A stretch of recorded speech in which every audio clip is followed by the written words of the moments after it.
महीने में तो आपको अगर शरीर में कहीं पथरी भी आ गई है ना, कहीं नेत्रों में अगर ज्योति कमजोर पड़ रही है, जाले पड़ने लगे, चश्मा बढ़ने लगा, रात को आंखों में जलन होने लगी, रात को नींद नहीं आ रही है, तो बैसाख के महीने में जो दुर्वा होती है, इस दुर्वा को तोड़ लाओ।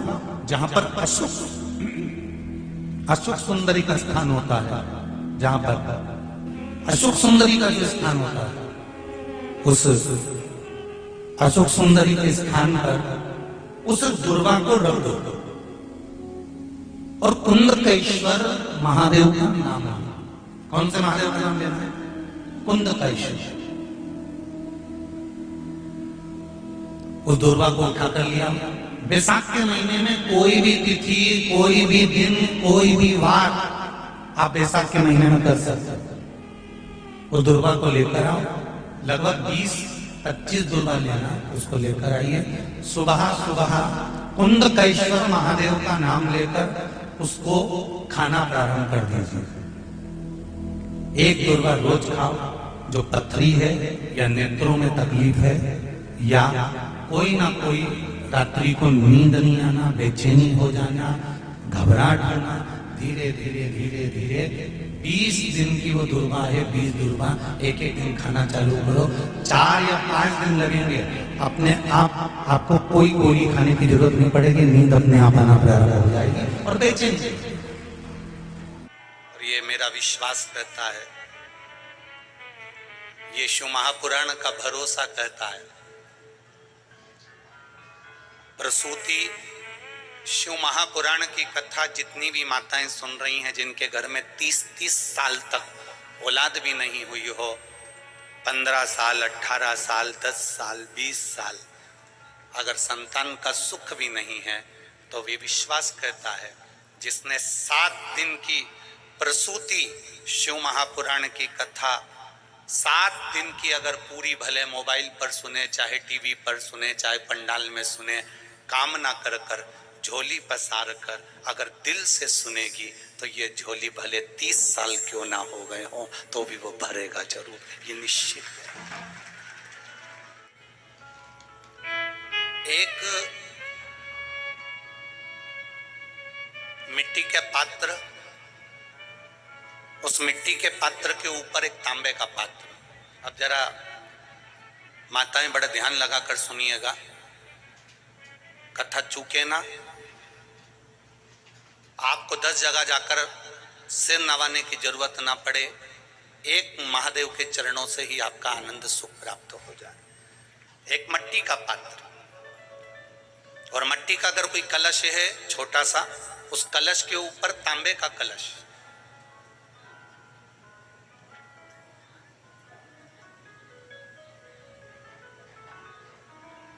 माता प्रसूति, दक्ष प्रजापति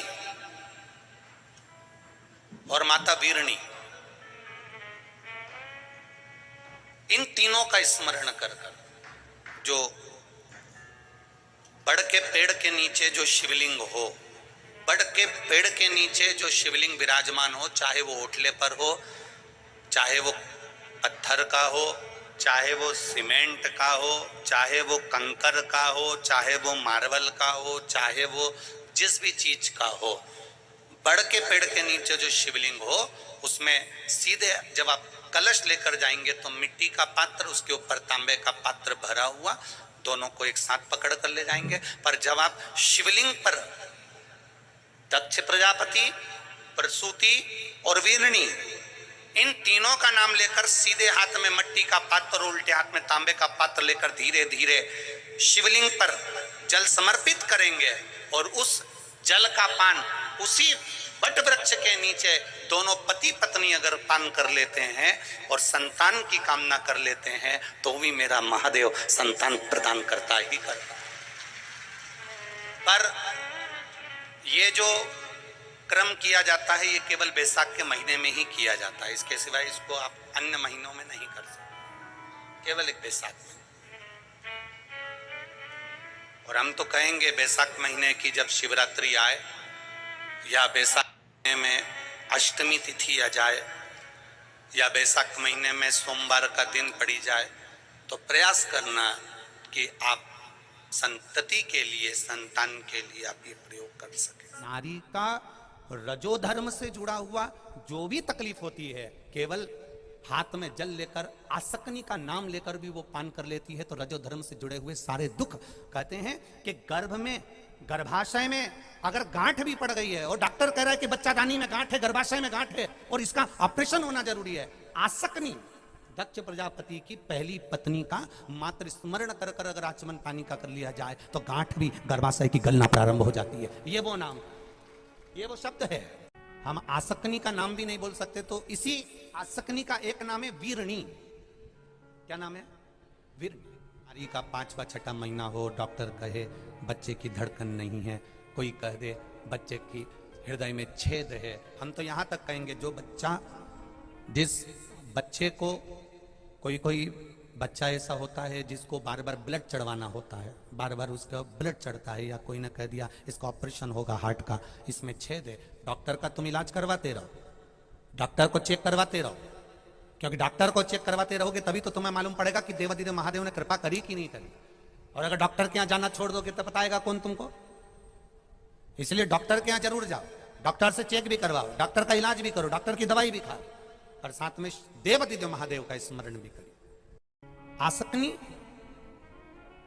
का स्मरण, अगर गांठ भी गर्भाशय में है और डॉक्टर बोल रहा है कि ऑपरेशन है, कराना है, डॉक्टर साहब से कहना साहब जल्दी तो नहीं है ना, 15 दिन का समय तो मिल सकता है या 10 दिन का समय तो मिल सकता है इसका ऑपरेशन कराने के लिए। फिर आसक्ति का नाम लेकर शिव जी के शिवलिंग पर जब हम बेलपत्र समर्पित करें तो ये डंडी का मुख जब हम शिव जी को चढ़ाते हैं तो इस डंडी का मुख हमेशा हम उधर रखते हैं।